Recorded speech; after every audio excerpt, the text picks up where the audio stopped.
Video ভালো লাগলে সবাই প্লিজ সাবস্ক্রাইব করবেন।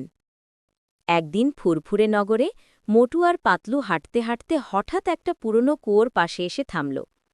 কুয়ো থেকে ভেসে এলো এক অদ্ভুত আওয়াজ, যে আমার ধন খুঁজে পাবে সে হবে রাজা। মোটু সঙ্গে সঙ্গে বলল, পাতলু, আমি রাজা হব, আর ঝাঁপ দিল কুয়োর ভেতর। পাতলু ভয় পেয়ে পেছন পেছন গেল। তারা গিয়ে পড়ল এক জাদুর রাজ্যে। চারদিকে আলো ঝলমলে, গাছের পাতা সোনায় মরা। হঠাৎ এক বিশাল দানব এসে গর্জে উঠল, আমার ধন নিতে এসেছ?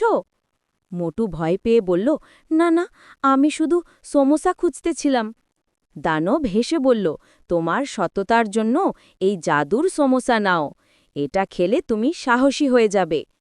মোটু সমোসা চেয়ে দানবকে বন্ধুত্বের হাত বাড়াল।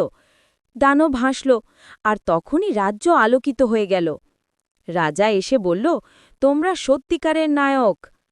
ফিরে এলে তারা ফুরফুরে নগরে, মোটু হাতে জাদুর সমোসা, পাতলু মুখে হাসি। সেই থেকে তারা সবাইকে শেখায়, সাহস আর সততাই সত্যিকারের জাদু।